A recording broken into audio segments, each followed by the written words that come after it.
Basically, this transsexual stripper gave them a bunch of money that she stole from the strip club.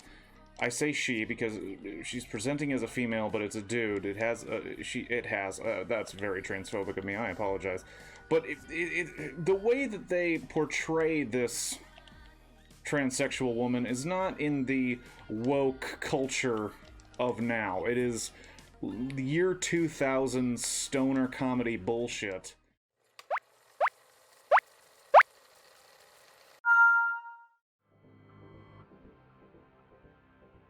Hello and welcome to another episode of Blockbuster Reviews. If you don't know what it is where I play a single game of chill marathon on Tetris Effect and try to review a film before I get a game over or I get to 150 lines. Tentatively, the rule is no spoilers to line 50, but I've been doing movies that are pretty old that you probably should already know about. But no spoilers to line 50. What? Let's do this one. Try to pick a level that is somewhat thematic to the movie. Gonna turn it down a little bit. So, Dude, Where's My Car is a movie that came out in 2000 that apparently I never saw, even though it was super popular when I was much younger. And I watched it accidentally recently. Now, I know how that sounds. I just didn't intend to watch it. It was on somewhere, and I got intrigued by it, and then I ended up watching the entire thing because I had nothing else to do that day. I don't know why I'm already starting off with a disclaimer about why I watched it. Maybe because it's really bad. It's not a very good movie. I was not aware of how bad it was. I remember back in the day, people were talking about it a lot, and it kind of achieved this cult status amongst some of my friends and colleagues. Don't know why I said colleagues. But it's really bad. It's not good. Before spoilers, it's one of these, like, stoner buddy movies. You know, a Jay and Silent Bob, if you will, Wayne's World, Bill and Ted's Excellent Adventure and Bogus Journey. Like, that kind of dynamic. Two friends who get involved and wrapped up in just a crazy story that's beyond their understanding. And normally that, you know, dynamic works. But man, this movie was just dumb, and I didn't like it. It stars Ashton Kutcher and Seann William Scott. You know, I think this is kind of their big thing. Like, this was, Seann William Scott would end up doing, being Stifler in American Pie, which was huge. And Ashton Kutcher would be in, That 70s Show as Kelso, and that would do really huge. But I don't know why this movie has any space in anyone's brains, because it's about these guys who wake up after a night of partying and they go to get into Ashton Kutcher's character's car. I already forgot their names. That's how important this film is to me. They go to get in his car and his car's not there, and that's where we get the titular "Dude, where's my car?" and "Where's your car, dude?" And it's it just goes on from there on this crazy wacky journey that involves transsexual strippers and I'm almost at line 50. I don't want to spoil the big thing in case you somehow get the impression that I think you should watch this movie. But it turns out the act of getting their car is going to be more complicated than just asking people what happened last night. They got straight fucked up. At one point they go to a strip club because that's where the clues are leading them, and apparently they were big shots. Line 50. So basically, this transsexual stripper gave them a bunch of money that she stole from the strip club. I say she because she's presenting as a female, but it's a dude. That's very transphobic of me. I apologize.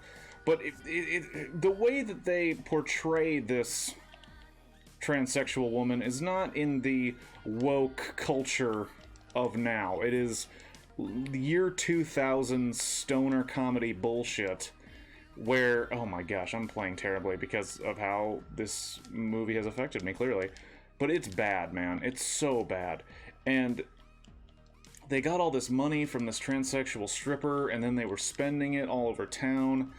They got involved with this, like, space cult who was looking for an item called the Continuum Transponder, which is, like, exactly what a dumb person comes up with if they're trying to come up with a sci-fi name.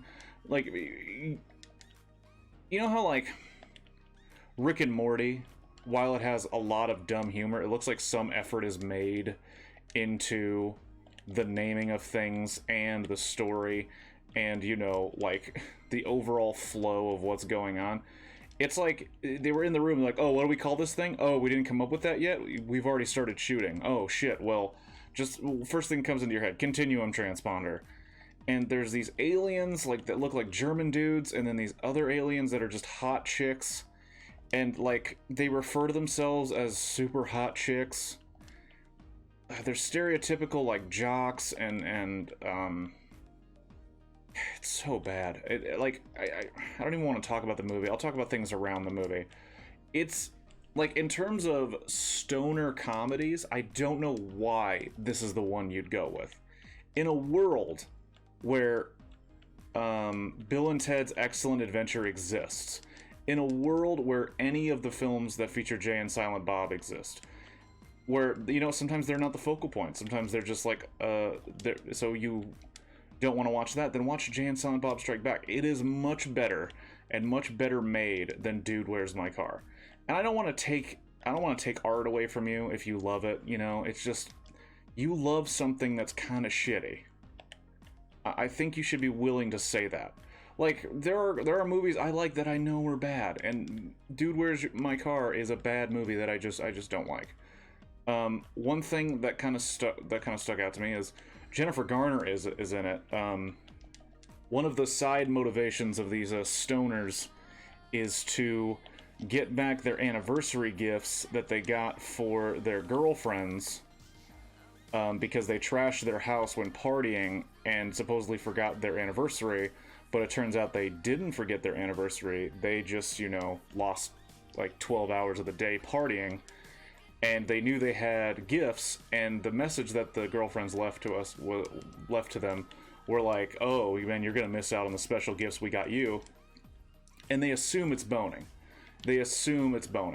Also, I mean, if anybody would like to comment, write in, like, you know, with mail, has anyone ever been in a relationship with their friend where they also date two girls that may be related in some way, and they only do things together? Because that's another, like, fantastical thing this movie does that kind of grossed me out, was everything was referred to as, like, a group.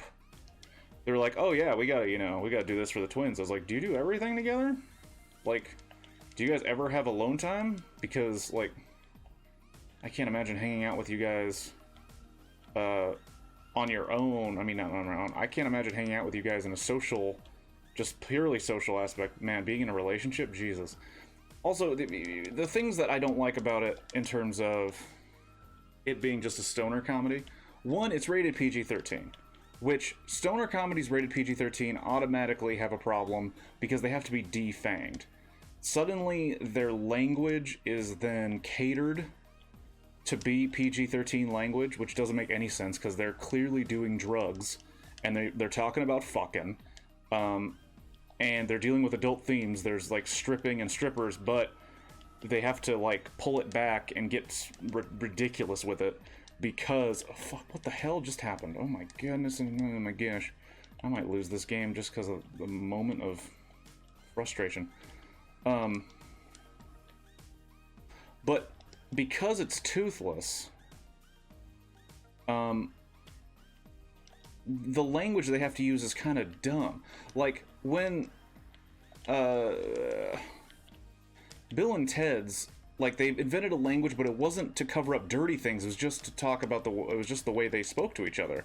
It was just a part of their lexicon, their vocabulary. This, it's like, oh, we have to make up shit so it can still be PG-13 because we want to get the biggest audience, even though who's gonna watch this shit? Like, why would kids find this entertaining? It's stupid.